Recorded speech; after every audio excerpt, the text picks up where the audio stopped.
समाजवादियों की तो ये राय ही रही है कि न्याय सबको मिले और बंटवारा होने में किसी को कोई दिक्कत नहीं है, बट डेटा और सर्वे और जो क्रेडिबल डेटा आ जाए। तो हर समाजवादियों का शुरू से ही ये स्टैंड रहा है कि वर्गीकरण और जो अंतिम पायदान पे लोग हैं जिनको न्याय नहीं मिला है वो उस तरीके से लें। और कोई भी हो सकता है, चाचा भतीजा कोई भी हो सकता है, और वो शुरू से ही पार्टी के लिए काम कर रहे हैं। तो किसी भी बेसिस पे आप तो उसे पार्टी मत बोलिए ना, फिर उसे प्राइवेट लिमिटेड कंपनी बोलिए ना, बोलिए ना कि हमने एक प्राइवेट लिमिटेड कंपनी बनाई है, पार्टी ने बनाई है। प्राइवेट लिमिटेड कंपनी क्रिटिक लोग बोल सकते हैं, आपको बोलने का अधिकार है, मीडिया बोल सकती है, ऑपोजिशन बोल सकता है। नहीं तो जब है तो तभी तो बोला जा रहा है। गणतंत्र में ये तो गणतंत्र कहाँ लेकर, कहाँ लोकतंत्र नजर ही नहीं आ रहा उनकी पार्टी में, कहीं बताइए। जब तक आपको जनता चुन के नहीं भेजेगी तब तक आप प्राइवेट लिमिटेड कंपनी में भी एक पार्टी बना लूँ, आप बना लीजिए, आप अपने घर वाले दूसरे को आप टिकट नहीं देंगे तो दूसरा टिकट जीते पहुंचे कहाँ से? टिकट तो आपको मैं बता दूं सर, एक सीट हुआ करती थी, उसके बाद वो लोकसभा सीट हो गई। एसपी सिंह बघेल वहाँ से जो समय अभी आगरा सांसद हैं और केंद्रीय मंत्री भी हैं, उन्होंने अपने इसी इंटरव्यू में कहा था कि मैं 3 बार से लगातार एमपी जीत गया, मेरा टिकट काट के उन्होंने अपने बेटे के लिए चाल दिया। तो उन्होंने कहा था कि जब आप ही अपने बनाएंगे तो मैं क्या। एक तरह के वर्गीकरण नहीं होने चाहिए, मल्टीपल वर्गीकरण होने चाहिए। देखना जाना चाहिए कि पिछड़ापन सबसे ज़्यादा किस में है, किसको कितना चाहिए। जैसे एक मॉडल जिससे मैं बहुत प्रभावित हूँ पर्सनल लेवल पे, वो है तमिलनाडु का मॉडल। वहाँ पे एससी का जो वर्गीकरण है उसमें 3 से 4% जो सफाई कर्मचारी हैं या जो मैनुअल स्कैवेंजिंग में है उन लोग को मिला है। तो जया बच्चन ने क्यों साथ लेके चली? जया बच्चन को इतने समय से राज्यसभा सांसद बनाया जा रहा है, जया बच्चन कहीं नहीं कहती है कि मैं समाजवादी पार्टी के बैनर तले राज्यसभा बन के आई हूँ, पार्टी का नाम तो नहीं देती, क्यों उसको राज्यसभा बनाया जाए? तो आप उच्च न्यायालय की जो हिपोक्रेसी को देखिए कि एक तरफ ईडब्ल्यूएस रिजर्वेशन रातों रात लागू किया जाता है तो उसमें डेटा की मांग नहीं करते वो, लेकिन जब बहुजनों की अधिकार की बात आती है, ओबीसी के रिजर्वेशन की बात आती है, तुरंत उन्होंने रोक लगा दिया ये बोल के कि we do not have sufficient data to back up. तो इसीलिए ये बार बार आएगा, आप कितना भी रिजर्वेशन कितना भी वर्गीकरण कर लें, लेकिन जब तक आपके पास डेटा नहीं होगा, जब तक क्रेडिबल डेटा नहीं होगा, तब तक आप लॉन्ग टर्म में इस विजन को अचीव नहीं कर पाएंगे। नमस्कार, मैं हूँ विवेन सिंह और आप देख रहे हैं क्लाउड नेटवर्क। हमारे साथ हैं इस समय शशांक समी जी समाजवादी छात्र संघ से इंचार्ज हैं जेएनयू के। इनसे हम बात करेंगे कि आरक्षण के वर्गीकरण को लेके जो अभी भारत बंद हुआ और इनकी पार्टी का क्या रुख है और ये खुद क्या सोचते हैं, क्या कहेंगे आरक्षण के वर्गीकरण को लेके। पार्टी तो आपके आरक्षण वर्गीकरण के विरोध में है, अब आपका क्या रुख है? क्या आप लोग? हमारा रुख वही है जो पार्टी का रुख है, आरक्षण का वर्गीकरण जरूर होना चाहिए, लेकिन इसके पहले इस देश में जातीय जनगणना होनी चाहिए और इस पे सर्वे होना चाहिए कि किसने किसका हक खाया है। और अगर आप इस तरीके से जो न्याय का जो सवाल जो काफ़ी लोग कह रहे हैं कि नहीं जनगणना होने की क्या ज़रूरत है, पहले ही हमको बांट देना चाहिए, तो ये इसलिए गलत है क्योंकि अभी तक मंडल कमीशन का रिकमेंडेशन देखे कि 27% है और अभी डाटा कहता है कि मात्र 12 से 13% या कहीं कहीं 14 से 16% ही सीटें भरी जा चुकी है। इतने सारे एनएफएस हैं, ठीक है, तो कहने का मतलब ये है कि पहले आपको एक तरीके से जो कॉन्स्टिट्यूशनल जो प्रोविज़न है एससी एसटी के रिजर्वेशन को लेके या फिर ओबीसी के रिजर्वेशन को लेके, पहले उस पर सर्वे तो हो, पहले ये तो पता चले, डाटा तो क्लियर आए कि कौन किसका कितना हक खा रहा है।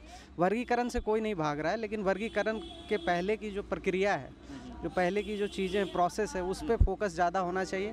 कभी कभी हम क्या करते हैं कि हमें एंड गोल के चक्कर में प्रोसेस को भूल जाते हैं। तो जातीय जनगणना होनी चाहिए, सर्वे होना चाहिए, उसके बाद क्लियर कट डेटा आना चाहिए कि किसने किसका हक मारा है, चाहे वो आर्थिक वाला जो डेटा हो या फिर पॉलिटिकल डेटा हो या सांस्कृतिक डेटा हो, हर तरह का डेटा हो। गवर्नमेंट में कितने एससी एसटी ओबीसी का जो एक तरीके से जो रिप्रेजेंटेशन है ये पूरी की पूरी आनी चाहिए, उसके बाद वर्गीकरण हो। क्योंकि न्याय तो रिजर्वेशन का जो एंड गोल है कि वो जो अंतिम पायदान पे जो लोग बैठे हैं उनको न्याय मिले, तो इस पे हमारी एक मत है, लेकिन थोड़ा सा जो प्रोसेस है उसको कंप्लीट करेगा गवर्नमेंट। आपने जैसा कहा कि जब से मंडल कमीशन लागू हुआ है तब से, लेकिन जब से मंडल कमीशन लागू हुआ तब से 3-4 बार समाजवादी पार्टी की सरकार उत्तर प्रदेश में रह चुकी। वो 27% ओबीसी की ही पूरे क्यों नहीं भर पाए? आप कह रहे अगर बिना डाटा के कैसे करेंगे, तो 27% तो भर देते, 27% भी नहीं भर पाए, क्या कहेंगे इस पे? इस पे मैं 2-3 चीज़ें रखना चाहूँगा। पहली जो इम्पोर्टेंट चीज़ है कि किसी भी पॉलिटिकल पार्टी के पास, चाहे वो आरजेडी हो, चाहे वो जेडीयू हो या समाजवादी पार्टी हो, मतलब इस देश में अगर आप देखेंगे तो जुडिशरी का रोल होता है, आपको लेजिस्लेचर जिसमें पॉलिटिकल पार्टीज आ जाती है, ठीक है, इसके साथ साथ आपको कोर्ट न्यायालय और जुडिशरी का भी रोल होता है कि किसी भी पॉलिसीज़ को पूरी तरीके से लागू करने के लिए आपको जुडिशरी का भी सपोर्ट चाहिए होता है, ठीक है।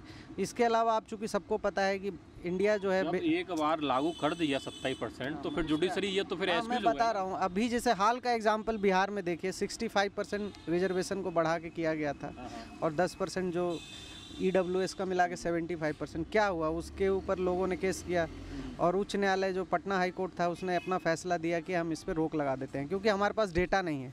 तो आप उच्च न्यायालय की जो हिपोक्रेसी को देखिए कि एक तरफ EWS रिजर्वेशन रातों रात लागू किया जाता है तो उसमें डेटा की मांग नहीं करते वो, लेकिन जब बहुजनों की अधिकार की बात आती है, OBC के रिजर्वेशन की बात आती है, तुरंत उन्होंने रोक लगा दिया ये बोल के कि we do not have sufficient data to back up. तो इसीलिए ये बार बार आएगा, आप कितना भी रिजर्वेशन, कितना भी वर्गीकरण कर लें, लेकिन जब तक आपके पास डेटा नहीं होगा, जब तक क्रेडिबल डेटा नहीं होगा, तब तक आप लॉन्ग टर्म में इस विजन को अचीव नहीं कर पाएंगे। कहीं ना कहीं से आपको रोक आएगा, कोई ना कोई PIL फाइल करेगा और जाके सुप्रीम कोर्ट और हाई कोर्ट में जाके उसको स्टे ऑर्डर लगाएगा। तो मैं इसलिए कह रहा हूँ कि ये जल्दबाजी ना करे, सरकार को अपना टाइम लेके आराम से जातीय जनगणना करे, सबकी मांग है। बिहार में आप देखेंगे कि तो BJP ने भी सपोर्ट किया था, तो वो सारा प्रोसेस कंप्लीट करके वर्गीकरण करे। और मैं तो ये कहता हूँ, मेरा पर्सनली मानना है कि जब डेटा आ जाए तो रोहिणी कमीशन भी यहाँ पे अभी शायद उन्होंने रिपोर्ट जमा की है, तो उसमें एक तरह के वर्गीकरण नहीं होने चाहिए, मल्टीपल वर्गीकरण होने चाहिए। देखना चाहिए कि पिछड़ापन सबसे ज़्यादा किस में है, किसको कितना चाहिए। जैसे एक मॉडल जिससे मैं बहुत प्रभावित हूँ पर्सनल लेवल पे, वो है तमिलनाडु का मॉडल। वहाँ पे SC का जो वर्गीकरण है उसमें 3 से 4% जो सफाई कर्मचारी हैं या जो मैनुअल स्कैवेंजिंग में है उन लोग को मिला है। तो ये भी सवाल जो उठता है कि उससे यूनिटी पे कोई फ़र्क आएगा, तो ये ऐसा नहीं है। इवन बिहार में भी इस तरह की चीज़ें हैं, तो यूनिटी का मामला नहीं है, न्याय का मामला है। लेकिन बस हमारी पार्टी समाजवादी पार्टी का भी यही कहना है कि पहले डेटा आ जाए, उसके बाद उस पर बात होनी चाहिए, ताकि ये जो डेटा वाली बात है ये तो समाजवादी पार्टी मतलब ज़्यादा इन्होंने बात करी है, लेकिन इसके लिए क्या आपकी समाजवादी पार्टी के नेताओं से या आपकी जो छात्र संघ के जो लोग हैं उनसे इसके रिगार्डिंग बात हुई है कभी कि डेटा के रिगार्डिंग, या जो प्रोटेस्ट हुआ था जो वर्गीकरण का जो मामला? जैसे एक कंट्रोवर्सी बोल लीजिए या कुछ भी बोल लीजिए कि धर्मेंद्र जी जो हैं आजमगढ़ से सांसद, उनसे भी किसी ने पूछा था तो उन्होंने यही बोला कि सबसे पहले डेटा आ जाए और सारी चीज़ें हो जाए, उसके बाद समाजवादियों की तो ये राय ही रही है कि न्याय सबको मिले और बंटवारा होने में किसी को कोई दिक्कत नहीं है, बट डेटा और सर्वे और जो क्रेडिबल डेटा आ जाए। तो हर समाजवादियों का शुरू से ही ये स्टैंड रहा है कि वर्गीकरण और जो अंतिम पायदान पे लोग हैं जिनको न्याय नहीं मिला है वो उस तरीके से लें। तो ये तो पब्लिक डोमेन में ये बात था, लेकिन मीडिया वालों ने बस उसी क्लिप को चलाया कि ये वर्गीकरण चाहते हैं। ये वर्गीकरण से पहले का जो प्रोसेस है जिस पे मैं फोकस कर रहा हूँ, क्योंकि देखिए ये जो ब्राह्मणिकल स्टेट है, एक तरीके से जो न्यायपालिका जो है, जुडिशियरी है, वहाँ पे जो लोग बैठे हुए हैं वो जब आपको हक देने की बात आएगी, जैसे अभी बिहार के केस में हुआ 65%, तो वो आपको कहीं ना कहीं ये डेटा पे ही लेके जाके बोलेंगे कि कोई हमारे पास सर्वे नहीं है, कोई हमारे पास डेटा नहीं है, तो हम इसको स्टे ऑर्डर लगाते हैं। तो क्यों ना हम वो प्रोसेस को पहले से कर लें ताकि आगे चल के आपको वो दिक्कत ना आए, ठीक है। क्योंकि आप कोई भी हाफ हार्टेड एफर्ट लगाएंगे तो जुडिशियरी का यहाँ पे सबसे ज़्यादा क्लैम्प डाउन होगा। ये बिहार में साबित हो चुका है और भी जगह साबित हो चुका है। तो हमें लगता है कि आपको इस तरीके से डेटा के बारे में ज़्यादा फोकस करना चाहिए। जैसा कि आपने कहा कि धर्मेंद्र यादव ने कहा कि समाजवादियों का तो ये रहा है कि जो न्याय है हर निचले पायदान तक पहुँचे, लेकिन धर्मेंद्र यादव जी ये क्यों नहीं कहते कि पूरे पांचों यादव एक ही परिवार के हैं और पहले मुलायम सिंह जी पार्टी अध्यक्ष रहे, मुख्यमंत्री बनेंगे तो वही बनेंगे, प्रधानमंत्री बनेंगे तो वही बनेंगे, तो बाकी लोग उनके साथ क्यों जुड़े हैं? अखिलेश जी के एग्जाम्पल देता हूँ, पहले वो आजमगढ़ सांसद छोड़ के विधायक बने नेता प्रतिपक्ष विधायक बन गए, उसके बाद से अब लोकसभा में आ गए। तो ये समाजवादियों का न्याय है या फिर समाजवाद के नाम पे यादववाद है, क्या कहेंगे? सबसे पहले तो ये जो सवाल उठता है ना कि परिवारवाद, और परिवारवाद की खेती वो काट रहे हैं और उसका जो फल भोग रहे हैं, तो सबसे पहले मैं एक चीज़ क्लियर करना चाहूँगा कि हमारा जो डेमोक्रेसी है वो बहुत वाइब्रेंट है और यहाँ के जो वोटर हैं इतने गलीबल नहीं है कि वो किसी को भी वोट दे के मुख्यमंत्री बना देंगे या प्रधानमंत्री बना देंगे। हमारे पास ऐसे काउंटलेस एग्जाम्पल हैं। चलिए, जैसे यादववाद की बात होती है तो बिहार में भी आरोप लगता है कि लालू प्रसाद यादव ने अपने घर में बहुत लोगों को टिकट दे।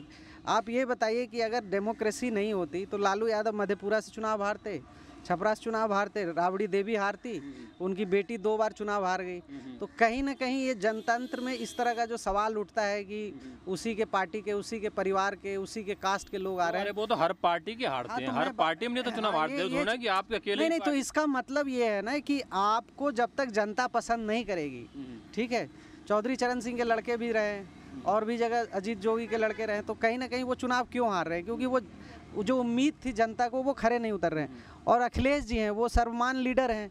और एक चीज़ और जो आप जो कह रहे थे कि एक ही घर के राष्ट्रीय सर्वमान्य लीडर हैं तो लोकसभा में किसी और को नेता लोकसभा बनाते क्यों नहीं बनाया? मतलब खुद भी सांसद हैं, खुद की बीवी सांसद है, चाचा सांसद हैं, सब मतलब पूरे सब परिवार ही सांसद है, बाकी लोग क्यों जुड़े उनके साथ? ये चीज़ जो है नेताजी के अगर आप संघर्षों को समझेंगे तो जब समाजवादी पार्टी जब से बनी है या उससे पहले से ही शिवपाल जी थे और राम गोपाल जी थे, सबने उस तरीके से पार्टी के लिए काम किया। अगर आप ही एक पार्टी कल बनाते हैं, से फॉर एग्जांपल कोई और पार्टी का एग्जांपल ले लीजिए, और उसमें अगर आपके घर के 3 जो भाई हैं या और कोई भी हो सकते हैं, चाचा भतीजा कोई भी हो सकता है, और वो शुरू से ही पार्टी के लिए काम कर रहे हैं, तो किसी भी बेसिस पे आप तो उसे पार्टी मत बोलिए ना, फिर उसे प्राइवेट लिमिटेड कंपनी बोलिए ना, बोलिए ना कि हमने एक प्राइवेट लिमिटेड कंपनी बनाई है, पार्टी थोड़ी ना बनाई है। प्राइवेट लिमिटेड कंपनी क्रिटिक लोग बोल सकते हैं, आपको बोलने का अधिकार है, मीडिया बोल सकती है, ऑपोजिशन बोल सकता है। नहीं तो जब है तो तभी तो बोला जा रहा है। गणतंत्र में ये तो गणतंत्र कहाँ लेकर,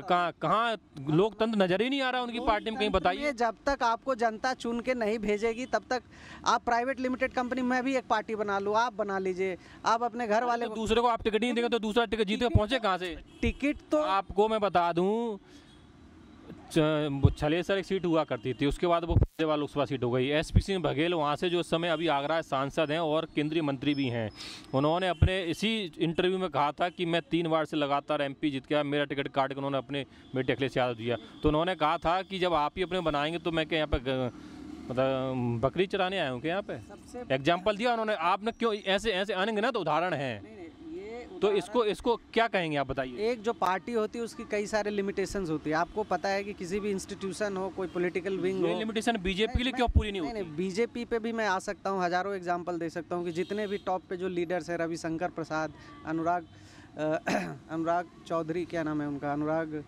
समथिंग है, हाँ, तो उनके भी पिताजी, तो वो सवाल ही नहीं है। सवाल ये है कि कोई भी पार्टी में कोई भी लीडर जो चुन के आ रहा है वो जनता के वोट से चुन के आ रहा है। तो मैं भी कल एक पार्टी बना लूँ और कहूँ कि मैं अपने बेटे को टिकट दे दूँ, ज़रूरी नहीं कि जनता उसको चुन के भेजेगी। लालू जी कैसे चुनाव हार रहे हैं, अब मीसा भारती 2 बार चुनाव हार गई, रोहिणी आचार्य चुनाव। तो जब तक जनता आपको डिसाइड कर रही है कि नहीं आप उस लायक हो, तभी चुन के भेजेगी। तो ये कह देना कि परिवारवाद जैसा कुछ है, मैं तो नहीं मानता कि परिवारवाद जैसी चीज़ें उस लेवल पे अफेक्ट करती है। अब जो आने वाला जो समय है उसमें जनता जो वोट करी वो गलीबल नहीं है। उनको पता है कि अगर कोई आदमी उस लायक नहीं है तो उसको वो, उसका बेटा हो, बेटी हो, उसका भाई हो, बहन हो, उसको चुन के भेजने वाली नहीं है। और समाजवादी पार्टी पे जो आरोप लग रहा है कि राष्ट्रीय अध्यक्ष बार बार एक ही परिवार से या वही क्यों चुन के आ रहे हैं, तो आपको एक पॉलिटिकल पार्टी में आपको भी पता होगा एग्जीक्यूटिव कमेटी होती है, उसमें लोग सर्वमति से चयन करते हैं ना कि कौन हमारा राष्ट्रीय अध्यक्ष होगा। तो अगर उसके अंदर के जो भी एग्जीक्यूटिव मेंबर्स एक बार चयन कर लेते हैं तो उसमें क्या ही हर्ज है? उसमें तो ये तो पार्टी है ना, पार्टी का अपना कॉन्स्टिट्यूशन होता है। आपके घर के 5 लोग आप घर के ही हैं। अब घर के लोगों ने कह दिया कि भैया ये है, बाकी लोग आप राय लेते ही नहीं हो। मेरा ये कहना है कि समाजवादी पार्टी के एग्जीक्यूटिव कमेटी बाहर का लोग कौन है, उनके परिवार छोड़ बताइए। जैसे आप समाजवादी पार्टी छोड़ बताइए कौन है। बाहर के लोग को तो वो दिखेगा ही कि यहाँ पे प्राइवेट लिमिटेड कंपनी है, यादव। बाहर के लोग दुनिया देखते हैं, कोई अकेला मैं थोड़ी ना कह रहा हूँ, सब लोग कहते हैं उनको। लेकिन अगर आप पार्टी में है, किसी इंस्टीट्यूशन में है, तो उसके काम करने के तरीके अपने तरीके से, उनका कॉन्स्टिट्यूशन होता है, वो उस कॉन्स्टिट्यूशन के तहत ही वो चीज़ें करते हैं। जैसे आप अगर 2018 वाला जो प्रकरण था जिसमें मुलायम सिंह और इसमें तय होना था उनके पिता नेताजी और अखिलेश जी में कि 16 वाला, सॉरी 18 वो, तो उसमें क्या हुआ, आखिर में लोगों ने बोला कि नहीं हम लीडर इनको मानते हैं। तो उस तरह की चीज़ें होगी, तो ये पार्टी के अंदर जो एग्जीक्यूटिव है वही तय करेंगे। इंसिडेंट था या उसको जानबूझ के ऐसा कराया गया था कि अखिलेश को सौंपने के लिए? नहीं, ये चीज़ें तो मुझे नहीं पता है, इस पर चूँकि मैं ज़्यादा अंदर की बात नहीं जानता हूँ। लेकिन मेरा ये मानना है कि कोई भी पार्टी है, कोई भी कॉन्स्टिट्यूशन होता है, उसके तहत ही चीज़ें होती है। मैं भी इस पार्टी में हूँ, इस छात्र सभा का यूनिट हूँ, लेकिन अगर डेमोक्रेटिकली देखा जाएगा तो लोग मेरी ओपिनियन को नहीं भी मान सकते हैं। कल होकर ये बोल सकते हैं कि नहीं अब हम इनको इंचार्ज नहीं मानते हैं, नहीं काम कर रहे हैं, ऊपर से भी हटाया जा सकता है। तो पार्टी में तो आपके पास जनतंत्र में 10 पार्टियाँ बनाएं। लोकसभा में ऐसा नहीं है, अभी तो अवधेश जी हैं, अवधेश प्रसाद भी हैं, वो भी बोल रहे हैं, देवेश साग के भी बोल रहे हैं। ऐसा कुछ नहीं है, वो तो अभी जैसे विधानसभा में माता प्रसाद पांडे को बनाया है, तो मुझे लगता है कि पार्टी का एक लिमिटेशन। चुनाव में पीडीए की बात करते रहे और चुनाव के बाद आपने किसको बनाया, जिसके 5 विधायक आए, पूरे 5 में से 2-3 तो उनके साथ धोखा दे चले गए, बचे उनमें से को आपने विधानसभा, मतलब क्या उसमें सबसे ज़्यादा विधायक से मुस्लिम समाज थे, उनको क्यों नहीं बनाया आपने, बताइए कहाँ पीडीए नज़र आ रहा है आपको, बताइए। ये चीज़ें जो आप पूछ रहे हैं, देखिए समाजवादी पार्टी जो समाजवादी आंदोलन से आई है, ठीक है, और समाजवादी जो वैचारिकी है उसमें माता प्रसाद पांडे वो ऐसे लोग थे जो फाउंडिंग मेंबर्स थे। उनका पार्टी को लेके उनकी वैचारिकी बहुत ही क्लियर है, वो कहीं नहीं इधर उधर गए हैं, वो शुरू से ही समाजवादी विचारधारा से जुड़े हुए हैं। अब पार्टी के लोगों ने, अखिलेश जी ने और लोगों ने निर्णय लिया होगा तभी वो बने होंगे, ऐसा तो कोई रैंडम डिसीजन नहीं है। शिवपाल भी तो फाउंडर मेंबर थे पार्टी तो के। ज़रूरी नहीं है कि हर आदमी को वो पोस्ट दिया जाए, आप डिफरेंट तो आपने लॉजिक दिया, मैं वही लॉजिक बता रहा हूँ आपको। और तो पार्टी जया बच्चन क्यों साथ लेके चली, जया बच्चन को इतने समय से राज्यसभा सांसद बनाया जा रहा है, जया बच्चन कहीं नहीं कहती है कि मैं समाजवादी पार्टी के बैनर तले राज्यसभा बन के आई हूँ, पार्टी का नाम तक नहीं देती, क्यों उसको राज्यसभा बनाया जा रहा है। समाजवादी पार्टी के जो जया बच्चन की बात हो रही है, समाजवादी पार्टी नेशनल पार्टी बनने की ओर अक्सर है। अच्छा। तो वो मुंबई में भी चुनाव लड़ रही है, महाराष्ट्र में भी लड़ रही है, अभी 3 सीटों पे वो दावा कर रही है, वहाँ हरियाणा में भी, तो हर जगह ये हर स्टेट में, चूँकि समाजवादी जो पार्टी जनता दल से टूट के ये लोग पार्टियां बनी है, तो वो हर जगह उनका स्पेस था, आइडियोलॉजी के बेसिस पे भी और संगठन के बेसिस पे भी। 3 सीटें अभी भी हमारा, तो कहीं ना कहीं ये भी एक एंगल रहता है शायद, ठीक है, क्योंकि मैं ये डिसीजन नहीं ले रहा हूँ कि वो क्यों बन के आ रही है, लेकिन मुझे लगता है कि नेशनल आउटलुक, नेशनल कैरेक्टर चूँकि होना चाहिए पार्टी का, तो वो इस वजह से भी देते होंगे। तो मुझे मेरा ये पर्सनल इस पे टेक है, और आने वाले दिनों में समाजवादी पार्टी मुझे लगता है कि वो नेशनल पार्टी बनने के लिए काफ़ी हद तक अग्रसर है, हर जगह चुनाव लड़ने का भी सोच रही है।